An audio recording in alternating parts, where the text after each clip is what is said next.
Good evening, everybody. I'm just a simple man, and my name is Noah Foster. And welcome once again where we kick ass and take names, unlike Rematch Clash bullshit.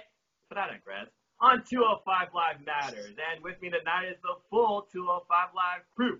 So allow me to introduce you to my team. First off, I'm so glad he's back. He's a family man. He's the holiday. And he's got more knowledge than I could ever hope to have about cruiserweight wrestling, both WWF and WCW.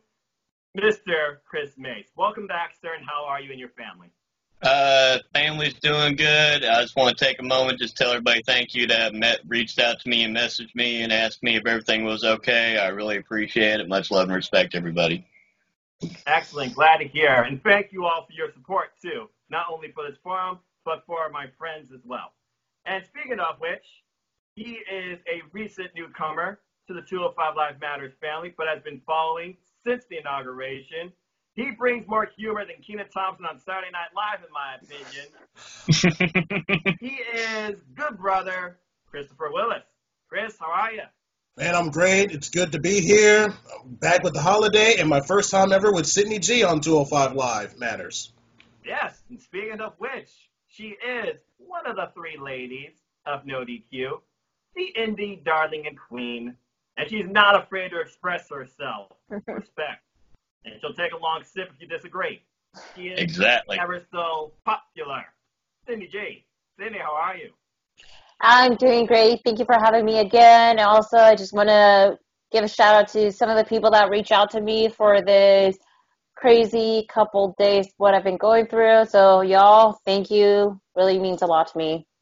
Yeah, so we're not a problem. See that you're doing better, too, all right? Like I said, people, this forum, it's unscripted, it's original. The morale is higher here than all the WWE locker room. We respect one another, and we respect cruiserweight wrestling. We hope that you at least give it a chance and respect our opinion, too. With that, let's have some fun and get started. So, this was episode number 134, emanating from Ontario, California. I did not know they had a place there like that. Yep.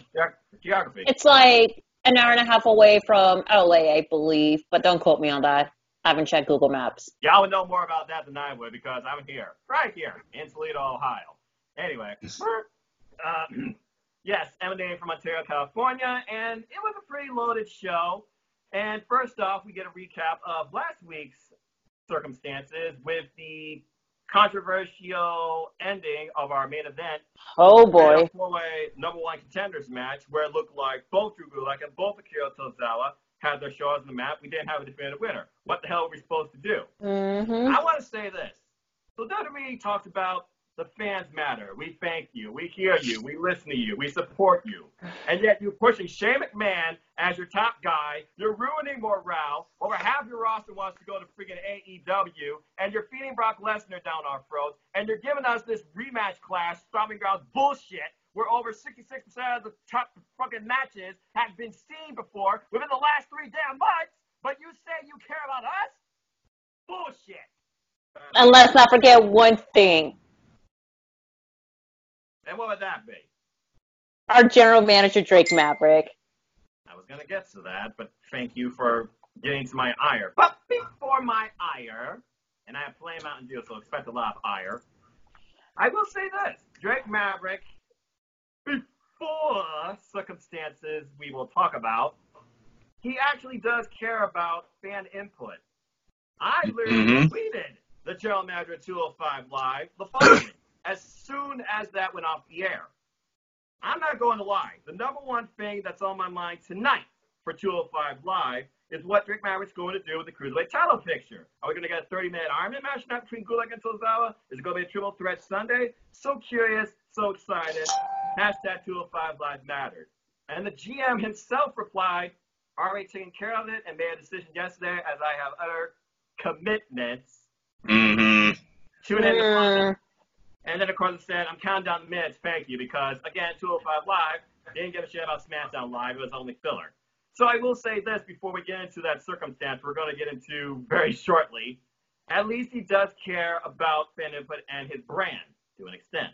Now, as we move on from that, we do get Drake Maverick introducing us into the night with his decision. He said, since Akira Tozawa's shoulders were down by Drew Gulak, and Drew Gulak's shoulders were down by Akira Tozawa, he decided both men won. So we are officially getting this Sunday at Rematch Clash. Fuck the name Stomping Grounds, it's Rematch Clash. This is the only one of 2 or 3 matches that isn't a rematch. Shocking. Probably the only match I care about. We are getting the Triple Threat Cruiserweight title match. I believe the first in the brand's history between the champ, Tony Nese, the reinvented and sadistic Drew Gulak, and the tenacious Akira Tozawa. And I honestly can't wait for that. But before that, we then learn about tonight's show. Tonight's show, of course, we're going to get the Singh Brothers versus Lucha House Party. Singh Brothers, who's been clamoring for this rematch, and the Lucha House Party said they're going to send back to Bollywood after the Bollywood brothers, Singh Brothers, won a Bhaskar, whatever the fuck that is. And then following that, we also learn our main event tonight is also a clash in the making between Oney Lorcan and Arya Daivari, since it seemed like Arya Daivari cost Oney Lorcan his opportunity last week, which leads us straight into the show. So, very nice opening, recapping last week's events. Drake Maverick gave me a decision I could appreciate. Well, why the fuck did you wear a set of fake boobs and became 24/7 champion? What? It was scary. He kind of resembled Carmella a little bit. That's scary even too. There goes the fragment of our imagination. Anyway, congrats on your engagement. I hope that half the roster don't come after you to pin you for that title. And I hope that next week you actually do show up on the show, which we're going to get into more of, as this was the running story of the night as well. So, I've been rambling on enough, so let me start getting y'all talking to this. And what I'm going to do, because I always like to try and reinvent this, but I also like to have my crew carry this. It's not about me. It's about wrestling, and we all appreciate it. So I'm going to give this opening match and the opening commentary stance to you, good brother Chris. What were your thoughts on this opening tag match, your moments, and Nigel McGuinness' feelings towards Drake Maverick? I understand where Nigel McGuinness is coming from. I know he's not too happy about Drake Maverick missing the show because that's his job, being the general manager for 205 Live. And when it comes to the tag team match, it was pretty average. The match lasted about maybe close to 9 minutes. Mm-hmm. You know, the Bollywood boys, they won, with some not sneak attack, but the whole piñata situation was just kind of weird and stupid at the ending. So, honestly, the match was okay in my eye, so I don't got nothing else to say. Nothing really surprised me. There were some high spots here and there, but the match, to me, was just okay. That's all I can really say.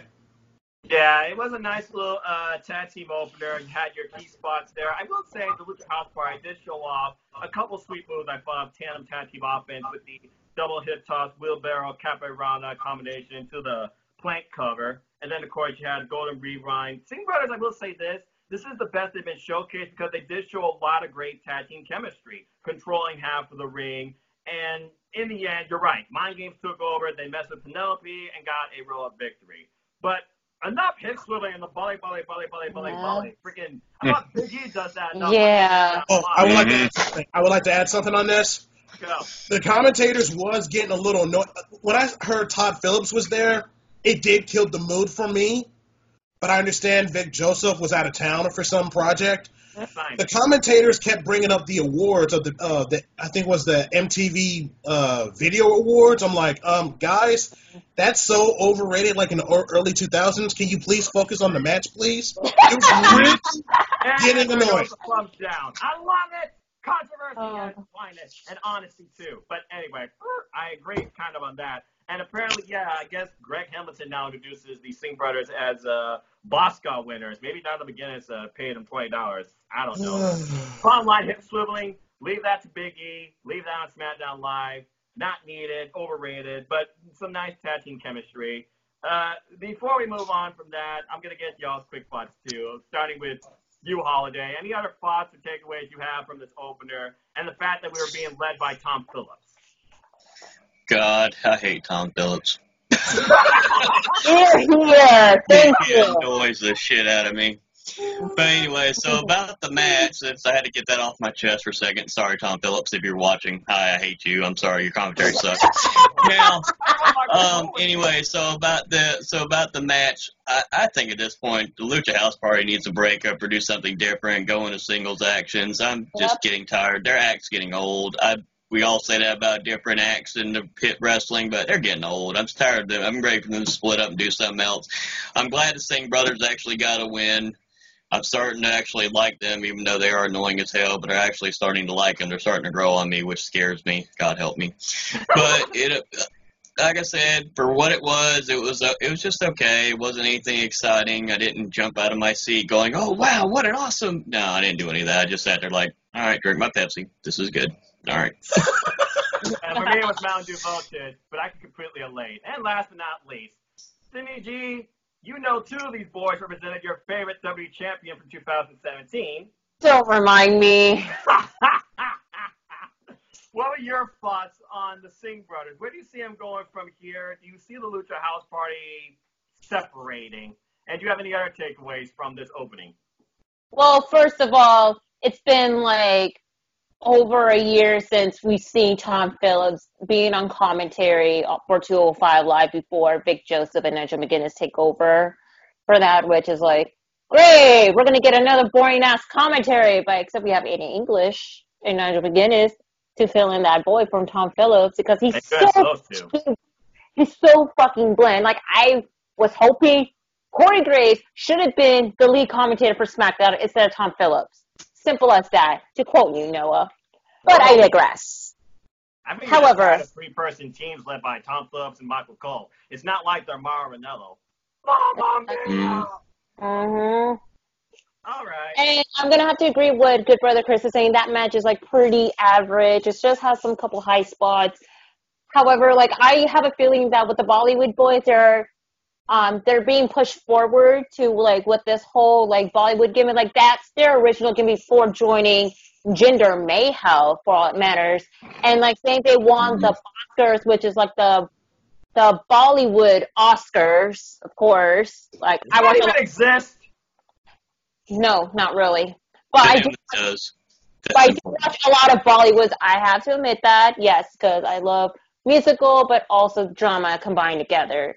But with that being said, I believe they're going to be pushing forward to how they are, but as tag team. Regarding with the Lucha House Party, first of all, rest in peace, Penelope. We're going to see Penelope too, just like with the whole New Day and Francesca situation. It's like going to be recycled, like with WWE. They're recycling some storylines just to make it more updated, but like not noticeable. And still, I believe that we're going to see another recycled moment from Lucha House Party. And I'm going to have to agree with the Holiday. I just wish they would break up and just go for like singles runs altogether. Because with that tag team, I couldn't care less altogether. But with I agree. With the depth of the 205 Live roster, all three of them as singles competitors would definitely add to that because 205 Live got like 12 people, I think, including Chad Gable. He's probably part of it, which he wasn't apparently this week.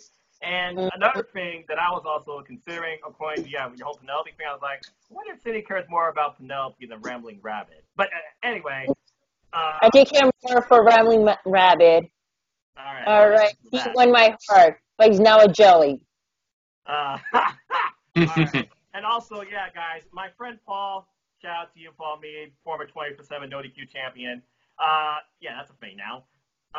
He also agreed that 10 minutes in, he was already bored as hell of Tom Phillips. But, guys, let's just say this.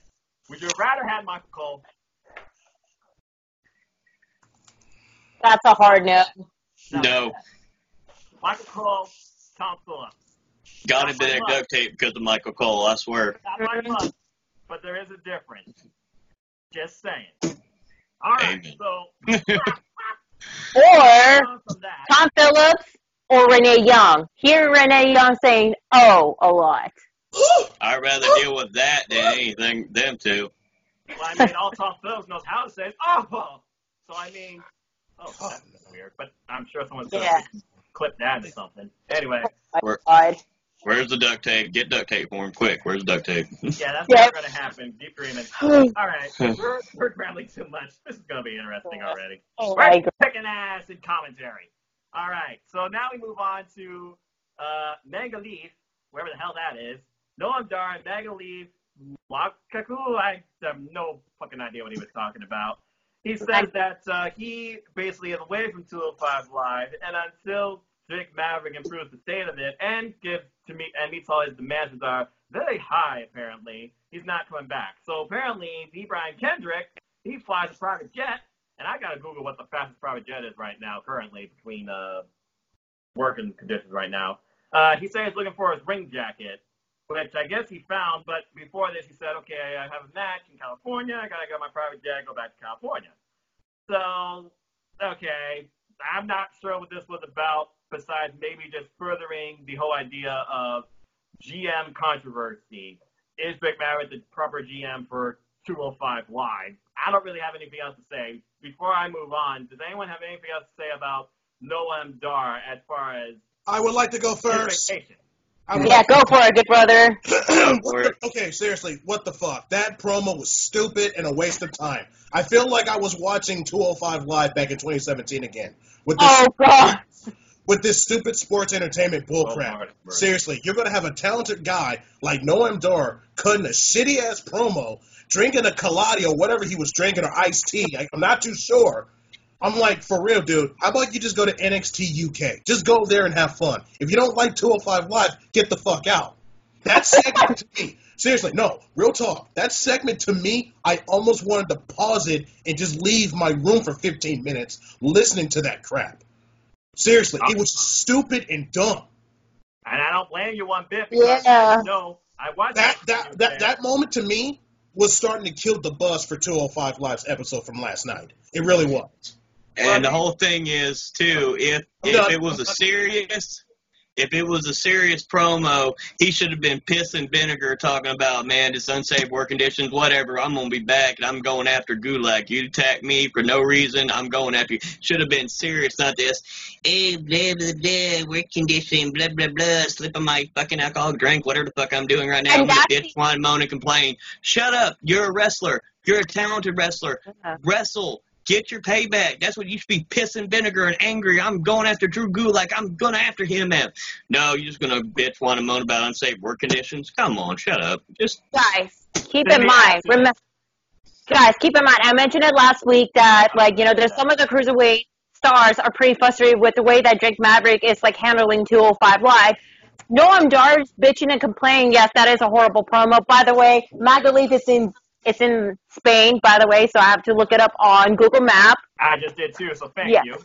You're welcome. But however, he is one of those cruiserweight wrestlers that are still complaining about the frustration that's currently at, because as of right now, Drake Maverick is a fucking 24/7 champion. We're not sure what's going to happen next with the whole GM situation. So Noam Dar is a perfect example of how much he is very frustrated. I just wish I could have been a little bit more of a stronger promo instead of him bitching and complaining too much about unsafe workplace and all that. Just vent your frustration out a little bit more in depth, just to make it more appealing, more convincing that you are one of the cruiserweight stars that are pretty much frustrated with the way that it's being run right now because of Drake Maverick's distraction with the whole 24/7 title. And that's going to be one of the perfect example of how it's going to play out in the next couple weeks on 205 Live.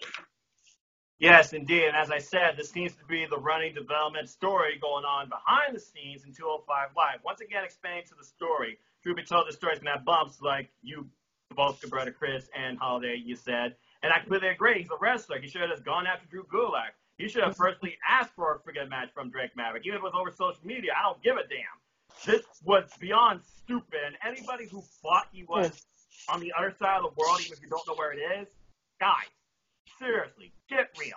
Now, truth be told, I watched NXT UK, and it seemed like he's much more serious there. Maybe something's developing there, and hopefully that will transcend over 205 Live, not only further developing the roster, but pushing this storyline, and maybe bringing another face. But I'll leave that to the people of Aftermatch Wrestling to further talk about. And by the way, Nerd Facts. Fastest private jet right now in the world is the, looks like blah, blah, blah, blah. The Cessna, apologies if I butchered this, Cessna Citation X Plus goes 610 miles per hour.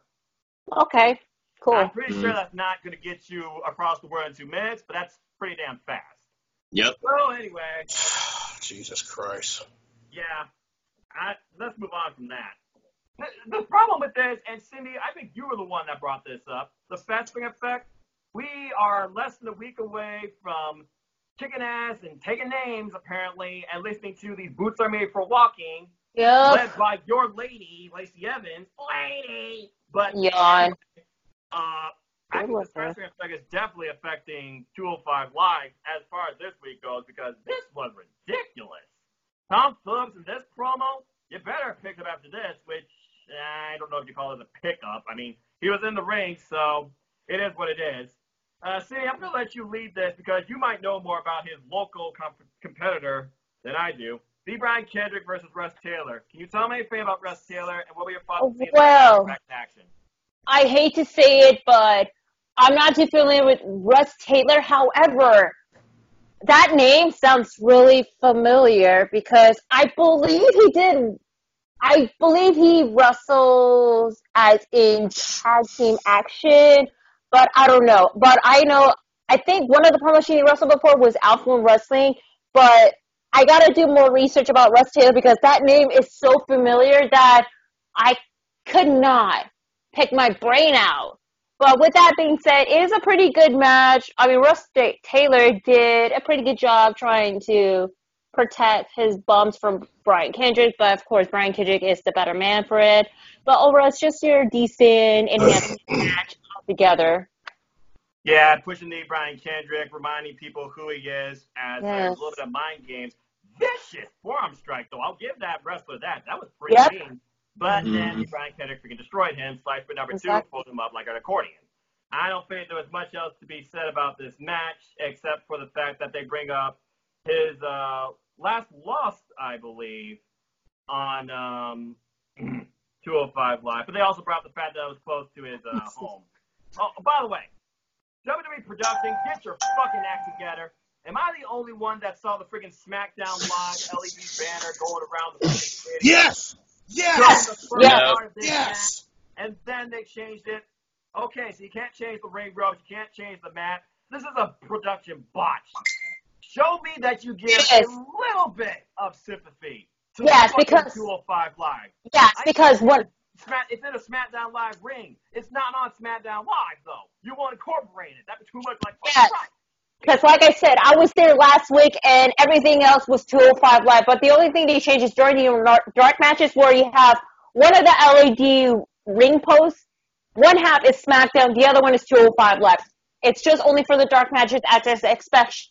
Like when it comes to 205 Live, they change everything with the LED board graphics and whatever. All right. Yeah. Now, I will say this. Tom Phillips said one smart line tonight, and Holiday, maybe you heard it too.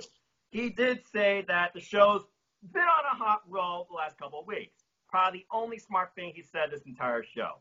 Yep. Which leads us into a recap of last week's hot opener, where you, good brother Chris and Cindy, both saw who come on 205 Live for the first time, Chad Gable. And they talked about that incredible opening match, but also Jack losing again. So we go backstage to Cher Schreiber, who I think does a pretty good job. And she's interviewing Jack and basically asking this question: what's next? So basically he talks about that it's been on a bit of a rough roll lately, but he says that pretty much him and Gable mutually feel like there's unfinished business. So before he can continue, though, who comes into the frame? And here comes our continuing storyline and continuing cheap shots at two of the most promoted, I feel like, on 205 Live. As far as social media goes, they take that over. Mike and Maria Kanellis. Woo! So, good brother Chris, I'm going to ask you this question. Do you think this was Mike and Maria's attempt to recruiting Jack Gallagher on their side for trying to boot or overthrow Drake Maverick? No. Because I know Maria Kanellis, and Mike Kanellis wants the spotlight for themselves. Mm-hmm. Like Mike Kanellis keeps saying, I want to prove to be the very best in 205 Live. He's very upset that someone else like Jack Gallagher is getting more of the spotlight and getting more of the better matches. Because Jack Gallagher has not won a match one-on-one since February the 12th of 2019. Yep. This promo, to me, saved the show for me for right now. It did. Yes, that promo saved it for me. And I love the intensity from Mike saying, like, you don't deserve this. Oh, you need to be put out of your misery. You need to get out of here. You don't deserve it. You're dead weight. And I hate to say it, Mike Kanellis is right. What has Jack Gallagher done lately in 205 Live? He's been pretty much the bitch boy for Drew Gulak. Oh my God. Back in the day, he was, I'm sorry, excuse my French, he was just the bitch boy. Like, oh, I'm just second fiddle. Okay, cool. Drew Gulak's better than me. But he's no longer with him. Then he keeps losing and losing and losing and losing. Put him in NXT UK. Honestly, I feel like Jack Gallagher, he's a great talent, don't get me wrong, he's excellent, but what has he done? Nothing. Why are you there? Just like Noam Dar. Nothing. If you're not going to do nothing on 205 Live, go to Raw and SmackDown. Chase after the 24/7 belt. That'll be something good for you. Well, I want to believe that Noam Dar and Jack Gallagher are above the 24/7 title picture, along with some other names. But I'll leave that story for another day. Mm-hmm. Yeah. You do bring up a valid point, though. I mean, now, this isn't another company, but I like to think that wins and losses kind of matter on 205 Live, at least when it comes to their Cruiserweight title picture. But you're right. He has been on a abysmal losing streak. He constantly gives you incredible action, whether one-on-one or multi-person, but he can't get the job done.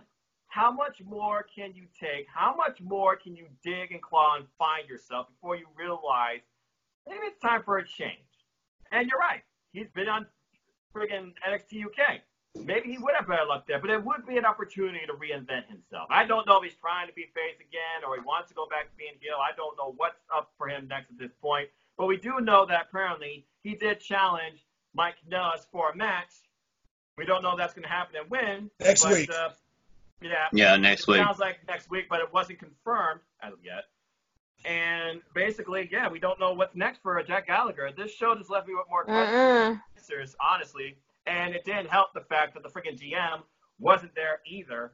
Yep. Of which, Cindy, what are your thoughts on Maria Kanellis, basically, at this point right now? I don't know if you've been following her on social media, but I know that they've been doing these little videos about her, and even somebody posted in that tweet that I got back from Drake Maverick, Maria Kanellis for DM. Do you see this leaning towards Maria Kanellis becoming GM? I believe it will be, because keep in mind, Mike and Maria Kanellis just recently signed a renewed contract that they're locked in with WWE for 5 years. Correct. So as of now, like, the only thing they're focusing is just Mike Kanellis' push in 205 Live.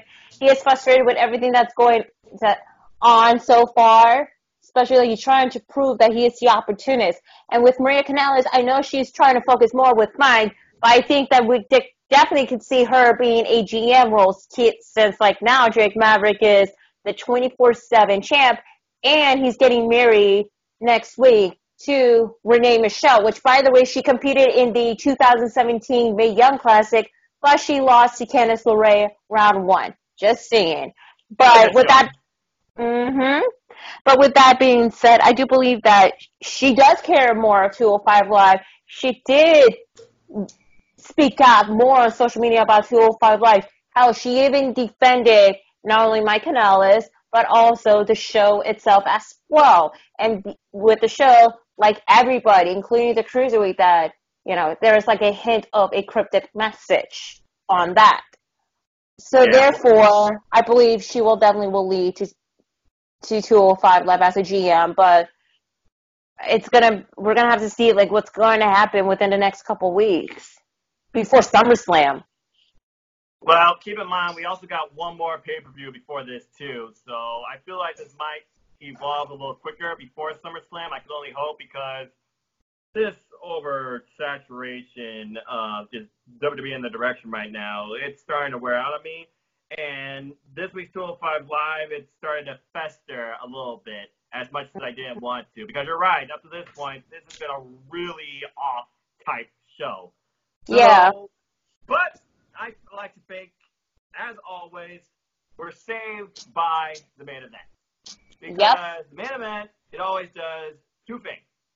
It gives you great action, but it also leaves you wondering what's next. Holiday, what were your thoughts on this main event before our closing angle of the show? Well, let me take a sip of my Pepsi here real quick, because at this point, this is where this match aggravated me a little bit. Copyright infringement. This match Hey, it's all good. This match aggravated the shit out of me. I expected kind of more out of them too, first off. Second off, these two are talented. You got this feud going on. Okay, you need to have all that fire energy, man. That Daivari cost you the chance to become the number one contender to Cruiserweight title. All right, yes, good match. They were going back and forth. Good match. But fuck me. I hate last week. I wasn't here last week to do the show, Joe. I'm going to make a quick comment. Last week, yes, you had two finishes that were, not pinfall. One finish that was by count out and one finish where it was a double pin. Those scenarios, those worked. What the fuck's the disqualification beating the shit out of him with a chair at the end going to do for you? Unless you're setting up a match at Extreme Rules where you put each other in a chairs match at Extreme Rules and be on the main card and settle this feud, that's the only scenario I see playing out. But fuck, have a winner to this damn feud. You two are talented. I want to see a decisive fucking winner in a match like this. I did not like the ending. I was not satisfied with the match. I felt like these guys could have performed a little bit better, just my opinion. I think I want to see more out of these two. I want to see one more match. If you do it at Extreme Rules and you put them in a chairs match, fine. Put it on the main show. I want to see something entertaining out of these two guys. But until then, if you have a conclusion and have one more match, they better put on their A game, because I've seen a lot better out of these two, and I expected a hell of a lot more than what I saw on that show. Damn right. I have something to say about this. Actually, about this main event, if you don't mind, Noah, if you don't mind. Go for it. I noticed those two have been wrestling each other twice, but you got to change the style. Yes, Holiday, I agree with you whatsoever. If somebody would have caused me a match and hit me with a steel chair, now Oney Lorcan was coming with fire in the beginning, but he got cooled down when he got hit with that second rope divorce cord. No pun intended. It is a name. That move. That's when things really did slow down. Daivari was working on the arm every single time for like the last 3-4 minutes. Yes, the crowd was kind of really quiet because the match was going really slow. But Oney Lorcan was keeping the pace with his striking. He is at his best. Go on, no. This is your show, man. Speak what you got to say. No, I was just doing the only thing because you're right. As soon as he started, picking up momentum, the crowd got into it. Okay, I'm like, you give me the hold on, let me say something. This is your show, sir. No, I was doing the only thing. Continue. Okay. Where was I? You cut me off, Noah. Yeah, the striking. Yes, the striking. He's working on the striking. That's when Oney Lorcan picked up. But the ending, I was happy with this a little bit. I understand you was upset, Holiday. Why? You need a disqualification for this feud. The chair, the weapon, that chair is going to be their end game. You need a disqualification or a street fight. At Extreme Rules, if you would have said that to Vince McMahon, I think he would have a heart attack. He wouldn't say, "That's good shit." No, that's not going to happen at Entertainment Rules. No way. No way. Well, the thing is, you're absolutely right about that not having Extreme Rules, but I was literally, and I tweeted Rick Maverick this too, I was like, okay, so basically you're just saying Oney Lorcan was already in a chairs match, right? Just do that Extreme Rules. Do something different. Book more cruiserweights on the freaking mediocre main roster pay-per-views that are filler bullshit. The writing speaks for itself. And I didn't say all that, but you get the idea. So I agree with both of your stances on, I kind of have mixed feelings on the finish, but when it comes to 205 Live, they always finish their storylines in threes. And the third one is always an epic clash under some sort of stipulation. Tony Nese, Noam Dar, Lucha House Party versus Mike Maria Kanellis and TJP, just to name a couple of scenarios. So I completely agree. And before I give any more thoughts on this match, Cindy, is there anything you want to add in regards to this match, the approach, and the aftermath? Honestly, I just feel that there's no conclusion whatsoever for the aftermath. It's just, chair shots after chair shot towards the end, especially Aryan Daivari is trying to be the better man. It's like, I feel that we're going to see this feud continue on, but it's like, I'm getting to the point where, like, they really need to step up Order the Organ on Aryan Daivari, because that match is, like, beyond average altogether. It didn't help with the fact that, like you said, good brother Chris, there was a 3 to 4 minute rest hold period where he had to walk in not one submission, but a second one after that, his actual submission, the $1 Million Dream. But I did kind of like the approach at first where he was working on the arm. And the thing is, he was working on the arm that wasn't even Band-Aid. He was working on the left arm, the more in shape arm, which I thought was very curious. You would imagine if a wrestler has a target, that's what they would go for first. This was the complete opposite case. And I'd like to think also about this. You talk about, okay, who's the star on here? Who's the heel? Who's the face? I feel like because he did garner some crowd heat, it's kind of safe right now to think they are billing Aryan Daivari as the top heel of 205 Live. So while I disagree with the outcome of the match and maybe some of the approach where it really slowed down to the point I thought I was watching fucking Monday Night Raw or SmackDown Live without a commercial break, I do appreciate when Oni got intense. We saw all the hot spots, the half and half counters, the hammerlock lariat counter. We saw a different move out of Aryan Daivari that looked pretty mean, that got the crowd involved. He got some cheap heat from the crowd, yelling about, "Do you know who I am? I'm the man." You're not Bully Ray, but whatever. He left an infallible mark come the end of this, where he drove Oney Lorcan over the announce table into the LB door and turned him inside out with a Hammerstar Lariat. More of what you probably were hoping for during the actual match itself. So what I'm hoping does culminate from this is a chairs match, because it would make sense, only if it happens at Extreme Rules. If they're going to finish this out, it needs to happen on 205 Live in a real wrestling match where anything goes. Because you're right, DQ finish on 205 Live, it did leave a sour taste in my mouth. Okay, so moving on from that, you would think we're done, but we're not.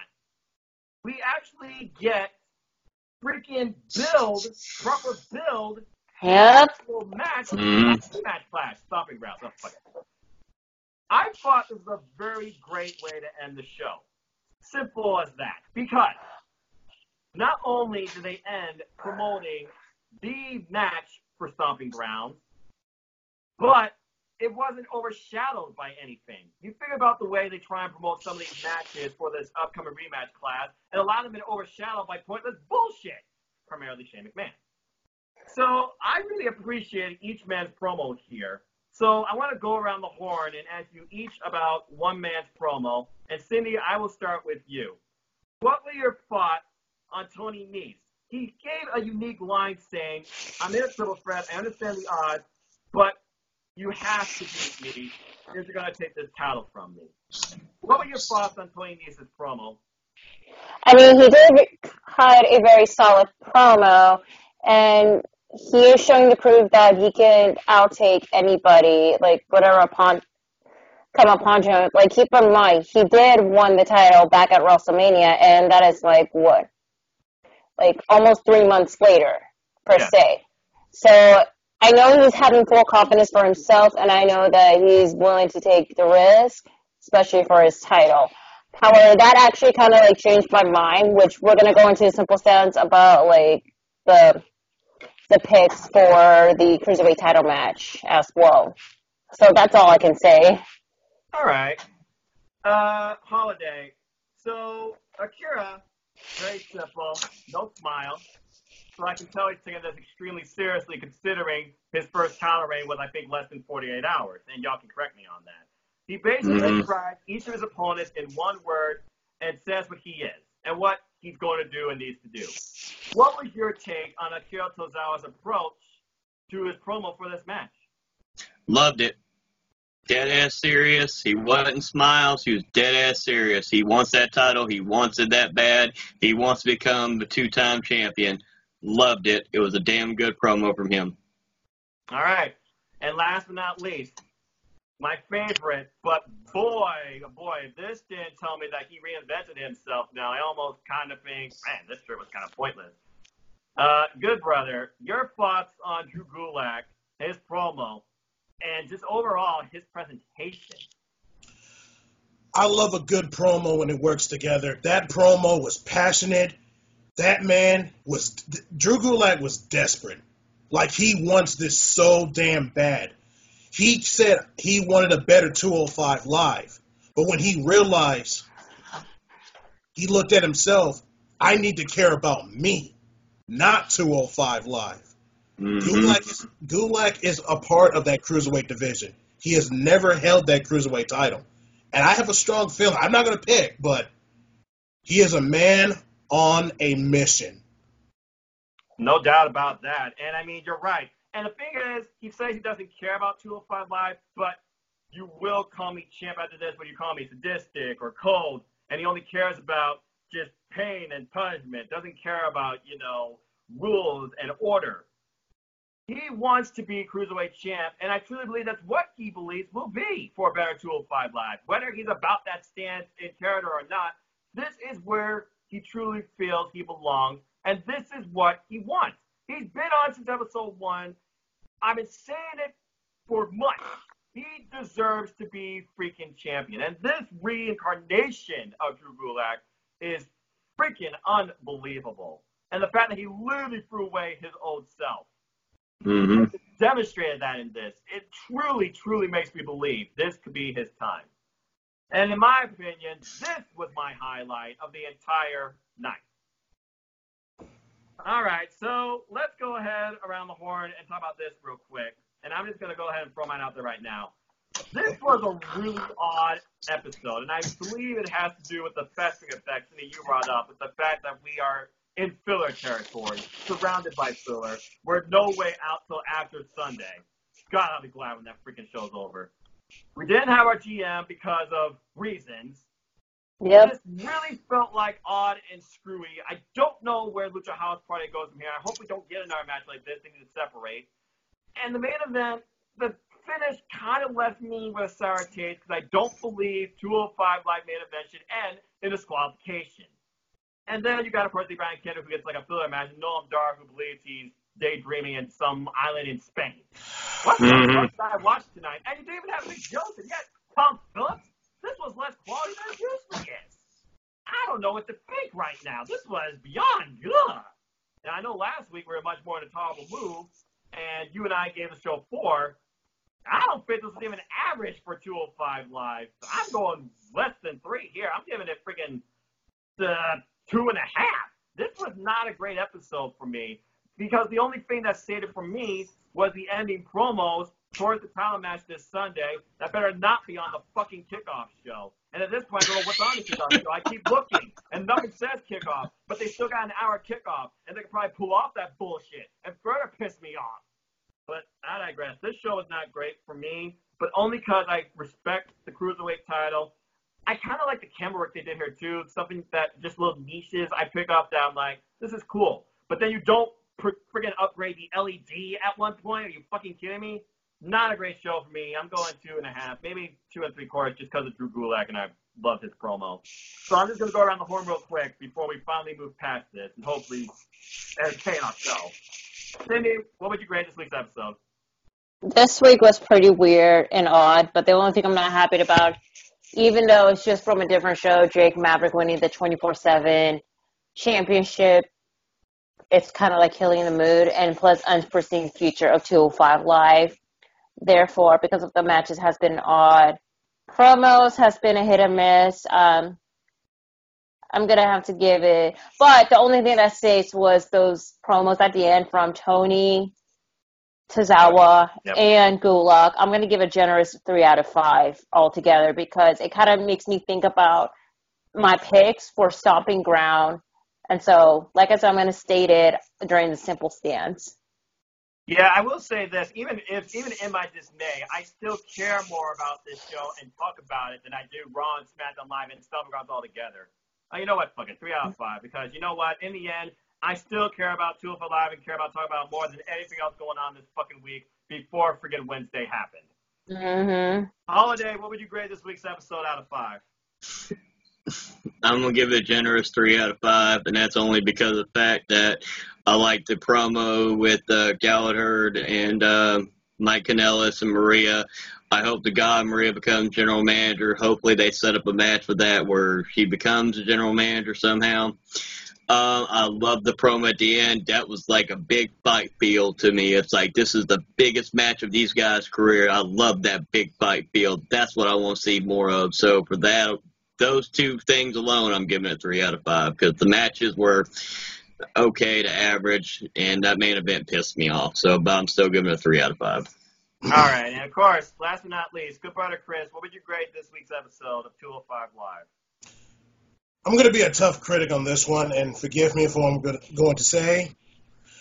I'm going to give last night's episode of 205 Live a 2 out of 5.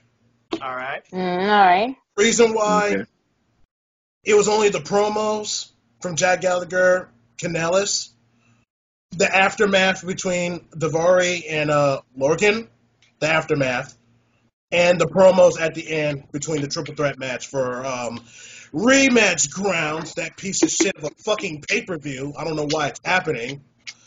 So I'm going to be a tough critic on this one. I'm going to give it a 2 out of 5. I'm sorry, Noah. I'm sorry. Don't be. I have to give it a 2 because that show really reminded me of 2017. It did.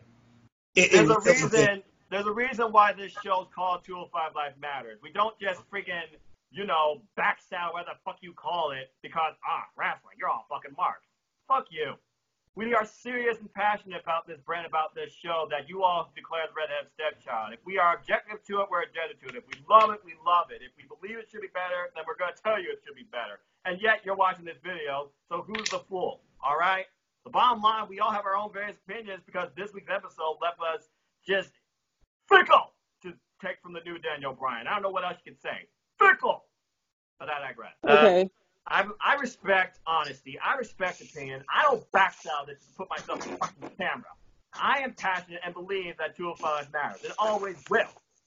Now, don't ever feel bad about giving something a little gray because you're giving it your honest opinion because your opinions matter. It doesn't matter whether people think it's fact or opinion, bullshit, blah, blah, blah. We don't just kiss ass, okay?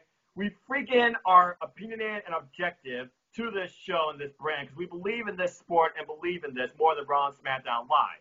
You fucking anti-marks. So, bottom line is this. You don't like it all well. Don't watch. And yet you're still listening to me. Who's the fool? The bottom line is this. This episode left us feeling weird. It left us questioning the logic here. It left us wondering, is Vince finally playing into this? God help us. The bottom line, it left us fickle. That's all I can say. Fickle. And hopefully next week, things will fall back in line, and the freaking GM will be there to be doing his job, and hopefully Vic Joseph will return. But I digress. I'll just be glad when the Stomping Ground season is over, and I truly, truly do hope that the Cruiserweight title match delivers and gets the time and position it truly deserves. And 15, that's the main 13 cause. minutes. 13 minutes. At least. Mm-hmm. Not including entrance either. So then again, Cruiserweights, they don't showboat during their entrance. They literally go in, they're ready for a fight. It's not just a presentation on a runway like a freaking model, okay? Anyway, what a weird-ass night. With that being said, let's go ahead and try and re-energize ourselves and have some fun and also be opinionated with some simple stances. I'm going to start with something super quick and easy, and then I'm going to go around the horn so we can hopefully wake ourselves up. You remember one time when Raw and SmackDown Live were watchable, and you had wondering about the Authority, and I'm not talking about Triple H and Stephanie, but I am talking about one of them. But there was a guy that was in Triple H's corner and wanted to take over the show. His name was John Laurinaitis. Oh, God. And she Lord. proposed something called a vote of confidence.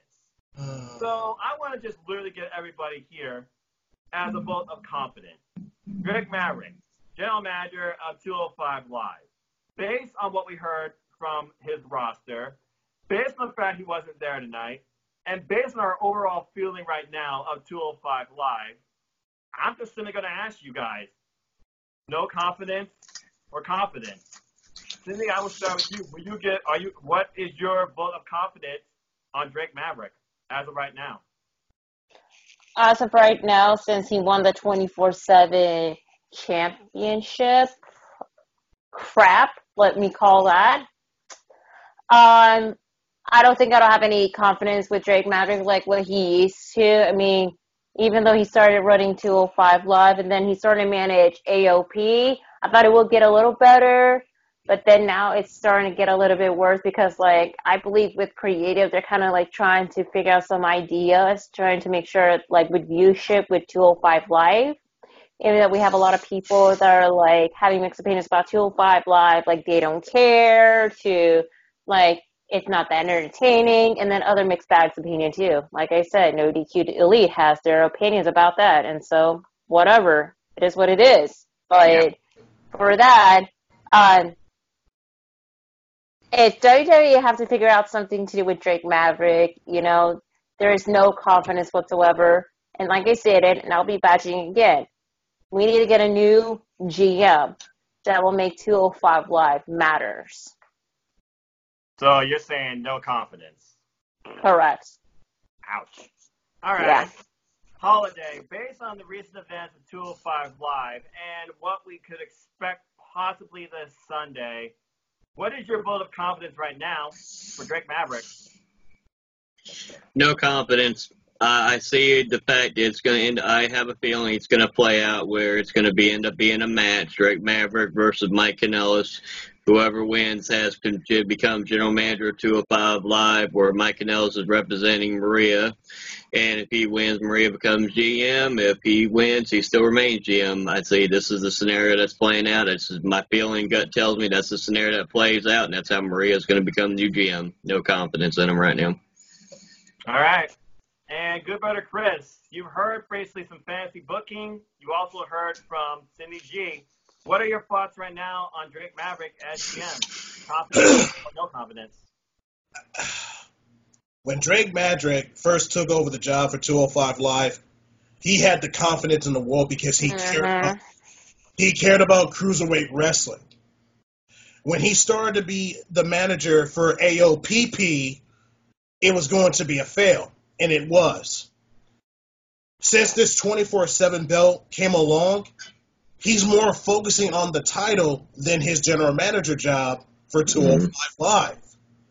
And when I see that intro from earlier today from 205 Live, I'm like, oh my God, he had to get the recordings out the way because he cared about the 24/7 title because he cared about that more than 205 Live. Honestly, I just feel like he has no confidence, and I'm going to go with no confidence. Yeah. And plus, and I posted this on my Instagram yesterday. My vote is for Maria, and this was Sydney G's idea. Stroke the ego. Oh, God, good brother. I want her to be the new general manager of 205 Live. Why? No, it's not because she's a woman. Because she fucking cares about the brand. She posts it every single week on Twitter, every social media. She cares. Is she going to be fair? I don't know. We would have to see. Drake Maverick, you got to go, bruh. Peace. No confidence. All right. Well, you all basically gave your points there. And I like how you brought up the video recording, considering he does these usually whenever he basically introduced us to 205 Live. But I feel like you're right. I feel like he must have did these even earlier, expecting to become 24/7 champ. And maybe this is just Vince literally playing the seeds in this. I don't know, but I'm sorry. I got to agree with y'all, too. I thought ever since he became GM, 205 Live has become even better. But now the 24/7 picture right now is the focus of not only him, but apparently part of his cruiserweight division, where he doesn't even tell him, focus on the cruiserweight title, focus on this. I got to go also, no confidence on this. And, I mean, come on. I freaking booked the triple threat match happening, okay? You're supposed to give me something I can't predict. You're supposed to surprise me. You're supposed to leave me in awe. This episode didn't do that, except for the promos at the end, and you had nothing to do with that. That was just these men saying why they are worthy of being Cruiserweight champ. And they didn't even have to be in this match to tell you that. Yeah, no confidence as well. Oh, my Lord. We are in a state of mind tonight, people. All right. Let's fucking try and wake up here, okay? Cindy, what do you want to talk about tonight on Simple Stances? Well, let's talk about early predictions for Stomping Ground for the triple threat match of the Cruiserweight. All right. Well, okay, because of the promos. I'm kidding. Okay. You're saying that about Stomping Ground. You're not saying about the Cruiserweight title match. That's the only match I care about. That's the only Exactly. match. Yep. That's the only match that I'm going to be talking about. The reason why I picked Drew Gulak over Tony Nese and Akira Tozawa. Please. Even though I did say it briefly during the ladiesofnodq.com predictions video, which is up, by the way, so go ahead and check it out. Yeah. I did say that about Drew Gulak's, change of gimmick he's been doing lately, and he's doing a great job. However, that promo he cut out, I feel that promo to me convinced me that it looks like Gulak is going to be the new Cruiserweight champ. I know that there's not going to be any title switches from freaking main roster card, but for that it has to be one, and that's going to be that's the Cruiserweight title match. And not only that, Drew Gulak is not only appeared on 205 Live, but NXT as well, especially with the incredible match he has with Kushida last week. You know that you have to bring someone that is from both brands to be the Cruiserweight champ so people can tune in to 205 Live, whether it's just for someone who is a hardcore NXT fan, don't want to check it out 205 Live. There you have it. Who knows? It may be a game changer for a fact that, and yes, I did reconsider my opinion about it, 205 Live to full sales. Yeah. Because Hold on, I like to go next on this one because I have something to say on this. What she said. Let me just say this real quick. Despite the elite displeased with this brand, I will say this. One of them at least realizes the potential of 205 Live at full sale. TJS, I respect you. Simple as that. Holiday, take this away. Okay, yes, I absolutely agree with Cindy. I think Drew Gulak's going to win. I think he's going to become the new Cruiserweight champion with this new attitude. However, what I'm more interested in is either two scenarios. I'm gonna try not to butcher your name, but Kushida. Did I say it right? Is it a miracle I said it right? Yeah. Hallelujah. I said it right. Anyway, so here's where the X Factor is to me on this. Drew Gulak's got this new attitude. Has he actually become the student and Kushida has become the teacher? Or is it going to be where he wins the Cruiserweight title and you already got a number one contender right there in NXT because he's beat him not once, but twice? Do we finally get a takeover with the Cruiserweight title with Kushida, Gulak 3? Do we finally get a Cruiserweight title match on NXT TakeOver? That would be freaking phenomenal. Continue. Because then you have the scenario like I pitched before, Tony Nese versus Drew Gulak, 30-minute Iron Man match, SummerSlam. I already pitched that idea. I'm still supportive of that. But you got Kushida. One of those two factors got to kick in. Either you got automatically a number one contender because Kushida's beat him twice, or he's revealed himself at the end of the match that he has actually become the teacher and Gulak has become the student. Okay, that is phenomenal booking, and I would love to see either of those matches at TakeOver. I still believe in my heart the Cruiserweight title should be showcased at freaking TakeOver, if nothing else. That is beyond brilliant. The freaking fact that he may become the student and Kushida's the teacher, and you might get this as number 3 for the top. That would be fucking phenomenal, especially because this Toronto crowd for NXT is obviously going to realize how great both these wrestlers are. That's right. That. And the other scenario you played out right there about the Iron Man match between these two bitter rivals that have faced each other so long, friendships, enemies, reinvented by freaking Rick Mack when he first came. That is also a grand idea because we have yet to see an Iron Man match under 205 Live. Why not do it for the title? That's brilliant. Man. All right. Before I say anything about me, Good Brother Chris, your thoughts on this Cruiserweight Championship Triple Threat match and your pick to win. Oh, man. Holiday, I want to get this off my chest. You are a smart man, and you beat me to it.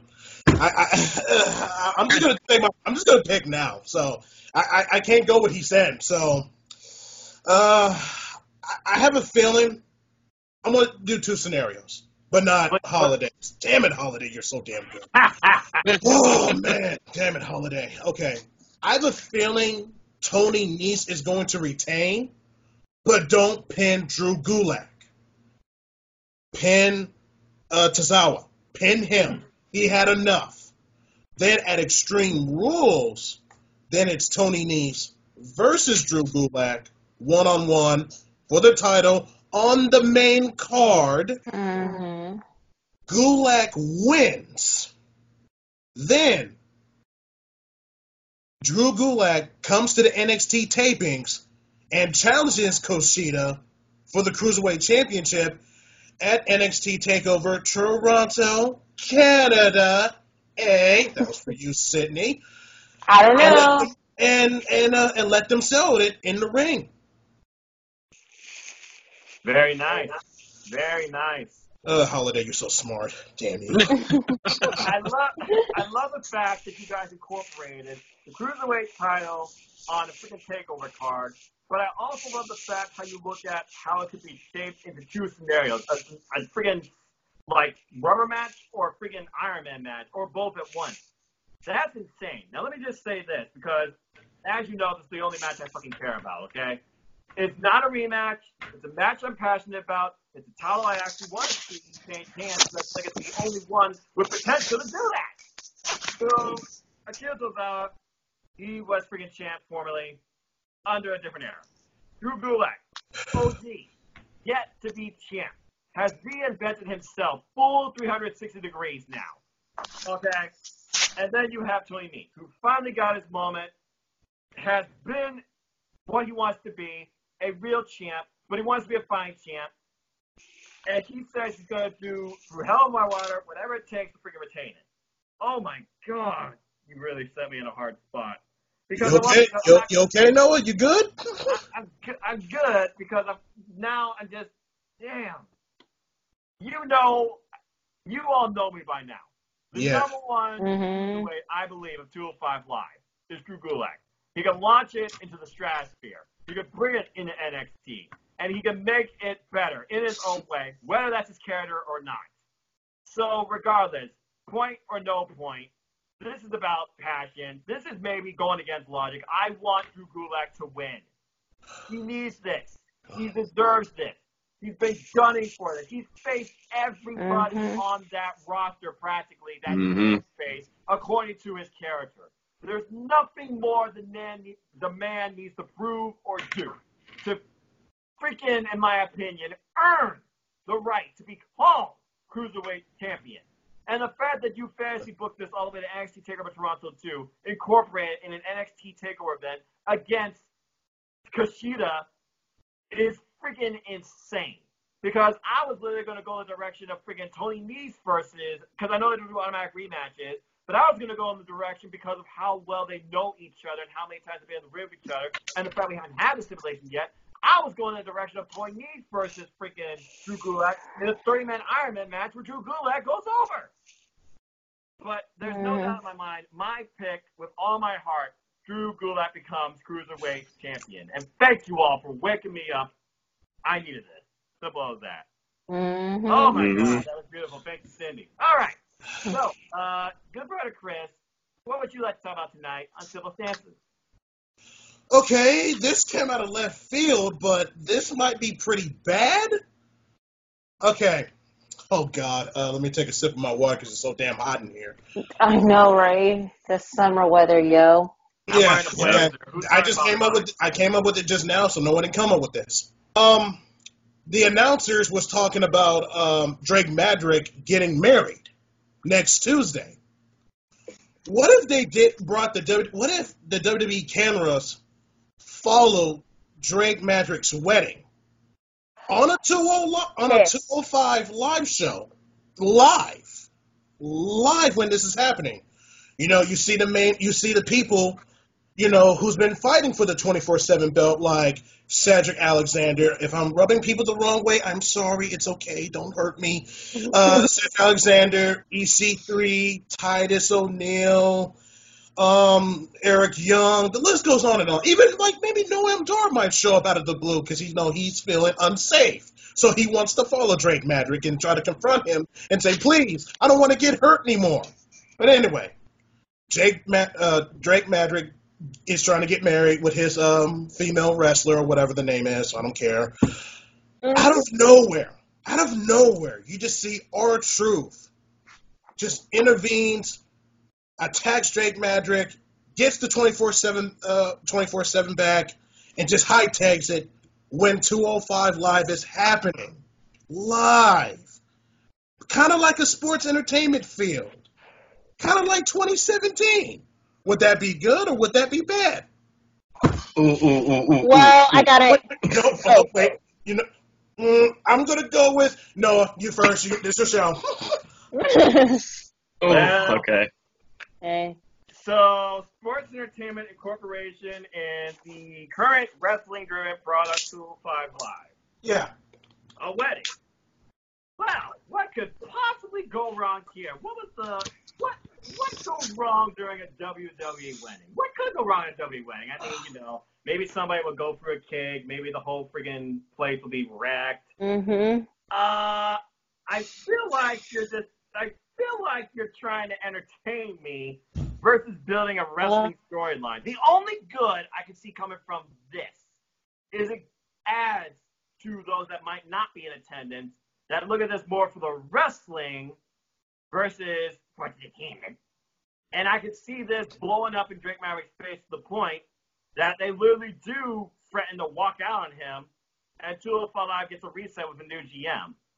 And then, as I discussed, I believe, last week, we keep this going all the way to Survivor Series and build a real 205 Live traditional Survivor Series match with Team Drake versus Team Maria, where you would also incorporate now Drake's wife.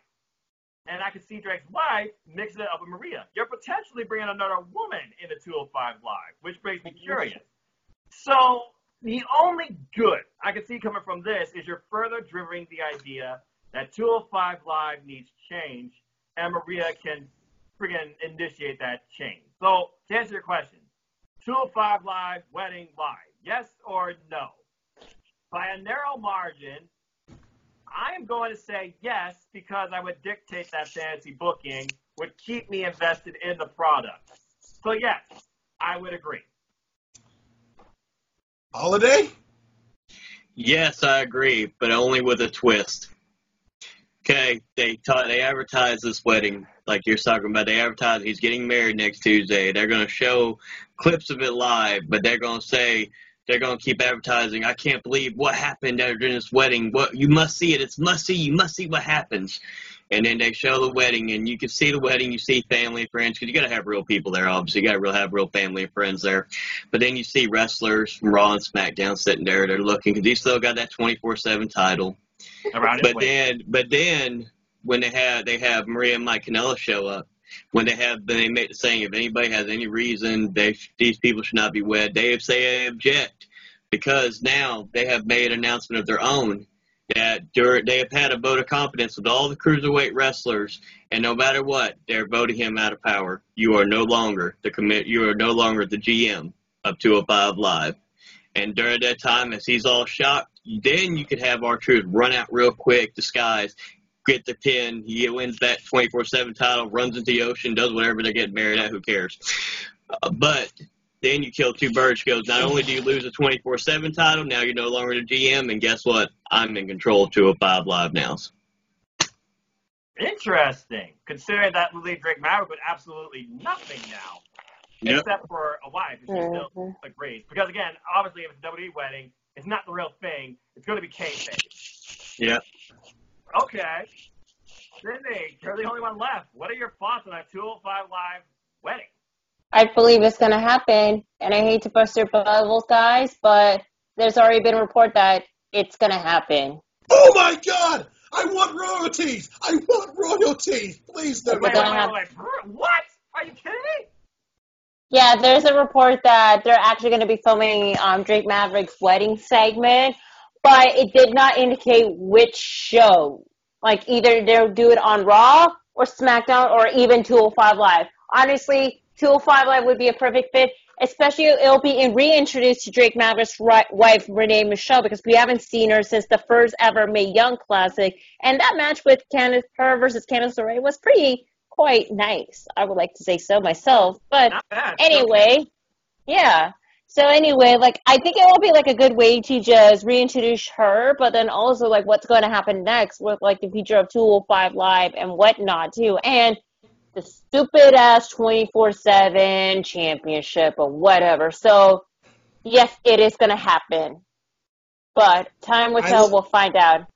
I will share my royalties with everyone. Trust me, I wouldn't be greedy. And to think, good brother Chris, you proved once again how we, the fans, are better writers than WWE. Oh. Yep. Speaking of which, Holiday, what would you like to talk about tonight on Simple Stances? Well, I had two, but Cindy kind of solved the first one when she asked her question because I got into my theory about all that. So thank you for that. So my question would be, should we have another Cruiserweight Classic? I definitely think we should. But let's say we have another Cruiserweight Classic. We keep doing these Mae Young Classics where the last year the winner, whoever won, got to choose for any title, challenge for any title she wanted to. Correct. So why not we go back to the Cruiserweight Classic where the winner gets a challenge for the Cruiserweight title anytime they choose? I don't think that's a bad idea necessarily. Cruiserweight Classic was freaking highlight for me of that year, and it's pretty much built towards what 205 Live has become today. Well, prior to this episode, but anyway. And I would love to see Marmonello on commentary now with the new Daniel Bryan. That is the best two-some commentary team in modern WWE history. Yes. Period. Yeah. So I'm completely for that. Now, as far as a winner for that, because, oh my lord. Well, most of the people from that Cruiserweight Classic, they were for a short time with NXT, and then they were gone. And then there were some that were, they wanted to sign but chose not to. I think still the original plan was Kota Ibushi to win the whole thing, but he didn't sign with WWE. Yeah, I wonder why. And then you, of course, have all the remainder of the Cruiserweight Classic that became what is today 205 Live, the 205 Live OG. So as far as picking a winner for that, oh, man. Well, here's the thing. So NXT, they're doing their own thing with their own little tournament. I'm not going to spoil it here, but I'm just going to say that. I would probably take some of those participants and put them into it because they are former X-Division athletes, so they obviously can wrestle cruiserweights. But as far as a winner, that's the thing, though, because if you're going to pick a winner, you're going to pick one that's going to be high name value and really give attention to 205 Live or Cruiserweight Wrestling. Truth be told, TJP, he did it for the short time. He was freaking Cruiserweight champ, and it was incorporated on Raw until they fucked it up. So, yeah, I'm pro Cruiserweight Classic all the way. Just keeping it simple. Cindy, what about you? Well, this is quite interesting to grasp for it. I mean, if the only way that how it should be back in the day, then, yeah, what was the second question? I kind of spaced out a bit. I was talking about the Cruiserweight Classic. Should they bring it back? And the concept being the winner gets the future becomes the number one contender to Cruiserweight title, who can challenge for the Cruiserweight title at any time. What I didn't leave out, I wasn't sure. I should ask Noah real quick. Do you think it should be 16 new, like either 8 or 16 new competitors that we haven't seen in 205 Live competing? I forgot to say that. Ask that part. I definitely would go with the new Yes. part, but I don't know if 16 would be too many. Yeah. He did, 8-person tournament for number one contender to the Cruiserweight title, and the first one was double that 16, incorporating talents from NXT UK Exactly. and NXT. 16 might be, because, that's usually like you're running It's a little too for a freaking tournament bracket. But I would definitely try and strive for 16 new. And as far as time goes, any time is very vague because any time, this is not Money in the Bank. Any time can be any time. I think you would set like a window for that, or like you would set it for like big stage date. Maybe year Cruiserweight Classic could actually lead towards the freaking first ever Cruiserweight Special. Exactly. Mhm. And, like, let's not forget, like, since I don't think we're going to have the WWE UK tournament anymore, since now we have NXT UK, then replace that with the Cruiserweight Classic where it belongs to back then, because we already had, like, one Cruiserweight Classic. That was years ago. And then we have the Mae Young Classic, and then we have the Dusty Rhodes Classic, which is solidly for NXT. Correct. So why not bring back the Cruiserweight Classic? It won't hurt anybody, and plus it will give more notoriety just to promote 205 Live for the viewership. And it would be at Full Sail, too, where it would truly be at its highest morale standpoint, because the audience cares about Cruiserweight wrestling. I'm still buzzing over Kota Ibushi versus Cedric Alexander. That was my match of the tournament. Yeah. Mm-hmm.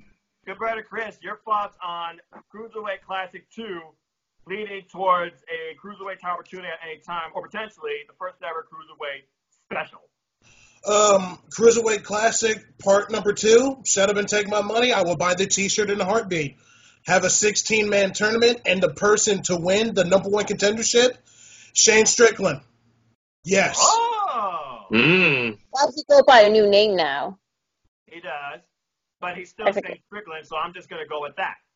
Yeah, we don't say no slave. Well, okay, she gets a pass because it's an NXT name. If it was like main roster, we can't say the slave name, okay? But I'm still annoyed that they took away Bugenhagen. I love that. Right. Or DJ Z's name. He's now Joaquin Wilde. Yeah, that sounds so easy to say. But anyway, Chris, continue. Yes, I would say Shane Strickland to win that tournament. Wait for that opportunity. Don't cash it in like it's a Money in the Bank. Cash it in maybe at a Survivor Series or at the Royal Rumble on the main card. Oh, okay. Okay. Have the tournament at Full Sail. Yeah. Have the 2 greatest commentators for that show. No Michael Cole. No Renee Young. Now, when it comes to a third, add Beth Phoenix. She's great. Trust me, true story. Beth Phoenix, she's great. I agree. She's doing good in NXT. I agree. I would like to see one more person, but it has to be from the NXT UK brand altogether. And who would that be? Sid Scala. Oh, yeah. Just throwing it out there. I mean, to the GM. You're absolutely right. Yeah, throw in Sid Scala. He could be like the touting scout for the UK division. Why not? Won't hurt. Yeah. I agree. I agree. Obviously, I feel like we got to put Raul Mendoza in there. I mean, they freaking acknowledge him as a cruiserweight on NXT. Mm-hmm. And the guy can go. I respect his action in the ring, and I would like to see him face like Garza Jr. though. That'd be pretty cool. And or Angel Garza. Yeah. Mm-hmm. Oh yeah, names. Sorry, I'm not good with names. And I mean, Fightful recently put out a list of contracts expiring. If they could bring in some talent from Ring of Honor like Flip Gordon or Bandito, I feel like that could definitely raise some name value. Because even some people know what Ring of Honor is. I mean, you heard the pop that Allison Kay /Sienna got when she was in the Mae Young Classic, and she's from friggin' Impact. Mm-hmm. Just saying. And Tessa Blanchard. Oy vey. Well, they have definitely broke the record, I believe, for the longest tooth that matters. So I think on that note, I think we're done here for the night on this rated R for sure. Passionate, rant, objective, fickle, fantasy booking edition of 205 Live Matters. Good freaking Lord Almighty. And hopefully, after the festering effect of Rematch Clash ends, we will be in a much better mood and condition, and so will the 205 Live product under GM management. Actually, there. But with that, I think we're done here. So first off, thank you to my crew for joining me as always, and thank you all for staying in the fold of all of this. I can only imagine the sort of feedback this is going to get, if anything. If it doesn't, oh well. I don't give a damn. This was fun to me. So with that being said, you know what I'm going to do. I'm going to go around the horn, and we're going to start, of course, with the holiday. Chris, as always, I appreciate you. What would you like to plug tonight, and where can people find you? Y'all can follow me on Facebook at Chris Forever Mace, Sport Aftermatch Wrestling. They do great work. Support Colin Andrews through the chopping block. Like I said, support everybody that's right here. Like I said, we take time out of our day. We love talking about wrestling. We're not, like I would tell everybody, we're not here for the money and the fame or fortune or anything like that. We are here for the love of wrestling and love of the game. Just love that. Mm-hmm. Yep. All right, and now let's go down to good brother Chris, the leader of AEW Nation, and again, the guy that brings humor and the guy that brings some great booking. I thank you as always, sir. Where can people find you, and what would you like to plug? Follow me on Facebook at Christopher Willis. Follow me on Instagram, Chris J. Willis 86. Yes, everybody, I have Twitter now. Follow me at GB Chris 86. Follow my Facebook group, AEW Nation. We just hit 6,900. Clowns, don't look at the number like that. Clowns. So 6,900, we hit that mark today. Congrats. Yeah, so we just hit that. Yep. So, yeah, I'm really happy to be a part of 205 Live Matters in this video. I think this is my 4th video, or 5th, I believe. I'm having a great time. I love it every single time, and I can't wait to do a lot more. As always, all are welcome. Folks, if you are a fan of wrestling, if you have a voice, if you have an opinion, if you have a personality, 205 Live Matters is the forum for you. We welcome all and challenge all. You ain't going to stop us, so join in or go away. And with that being said, with that being said, people who claim your sympathy, Cindy, where can people find you, and what would you like to plug in? As always, a pleasure, dear. Follow me at nodq.com/Cindy. That's going to take you directly to my Twitter page. I mean, I vet about wrestling and other crap like that. But I am mostly active on Instagram, so make sure to follow me at simply_C_, okay, where I posted, photo art of landscape, nature, Funko Pops, wrestling. And if you go on my page, it'll be the Instagram story highlights of past shows I've gone to. Recently, I went to past independent wrestling show, and I went to SmackDown Live and 205 Live, hashtag 205 Live Matters, last week, y'all. So make sure to check it out. And plus, do not forget, make sure to check out my Instagram story where I posted still the 30-plus day challenge where I have to wear the Toronto Raptors team color. But you know what? It is what it is. I just already let it go. Canada. And also, you guys, there's going to be an upcoming prediction video. The 205 Live Matters crew is also part of Team Indie DQ. Well, just in case, let's just pray that 205 Live is not canceled. We got Team Indie DQ all together, and we'll be doing our upcoming prediction video for Fighter Fest as well. So make sure to check it out. And yeah, that's all I got to say. Short and sweet. No, there's nothing wrong with that. All right. Well, for those of you that are wondering, who the hell is this guy? Even though I say less you know me, just know wrestling and react to it. Simple as that. Know this. I'm just a simple man and a lifelong fan of what? Wrestling. Damn right, wrestling. Not Switch Entertainment only. Wrestling. Open your mind. So with that, if you want to follow me, judge me, critique me, go at me, I don't give a damn. You can follow me on my Twitter where I'm the most proactive at nodq.com/Noah or at nfoster1916. But if you want more content like this every week, and also during my summer of wrestling, I'm doing simple takes, predictions, and retrospectives and bracketology on other forms of wrestling. AEW, New Japan Pro Wrestling, Ring of Honor, Impact, Independent Wrestling, support your independent wrestling, both local and beyond. Then follow my little YouTube channel here at youtube.com/users/NoahFox210. Next week's going to be a busy week. I mean, I got the world, Ring of Honor to do. We got New Japan Pro Wrestling Southern Showdown in Melbourne, Australia. And at least this week we're doing AEW Fire Fest, courtesy of, us being part of Team Indie DQ. But I'm still going to probably do more after that. And then also expect these fine people with me for a bracketology video on the G1 Climax, the best wrestling you're going to see all year, guarantee, if you're a wrestling fan. And I dare you to to freaking go against me in that. Anyway, also, like Cindy said, we're NoDQ. Support NoDQ.com on all your social media platforms. Your opinions matter. Go make a friend. Go make an enemy. Go troll virtue. Good luck.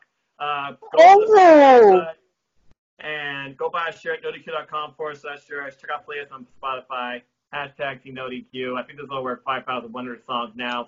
Good freaking Lord. We know too much damn music. And just, as I always like to close, support your wrestling house big and small, and let's keep growing this wrestling community together. Simple as that. And also stay tuned. I will be back with the Radar Report with the Wizard, Stephen Osborne, and the General, Jerry Slaughter, to do predictions for, Stomping Grounds, a.k.a. rematch. Can't wait for that review. Can't wait for that. Yeah.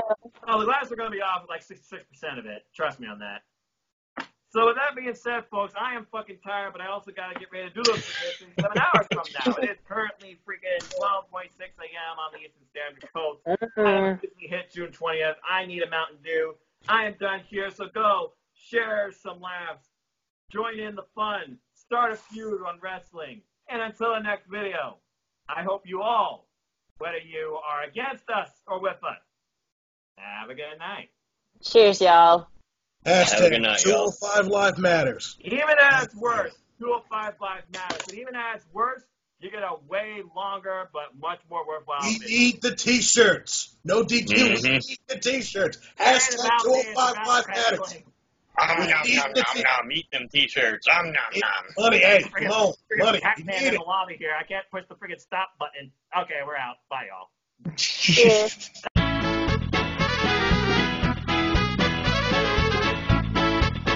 Now the commentators, fuck Tom Phillips.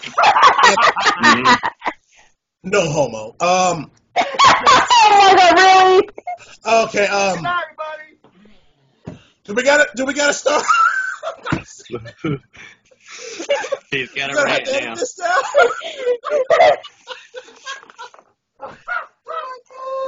Oh Lord. I'm You good. gotta edit this out. I'm good. I'm not editing this shit out. This is gonna be edited. This is gonna be edited. Okay, Yeah, because I'll consider it. Maybe I'll add as an outtake. Continue. Okay, Continue. I'll take this at the end. I am. Okay, do it over. Hey, just do it over. Do it over, man. Just do it over. Okay. Yeah.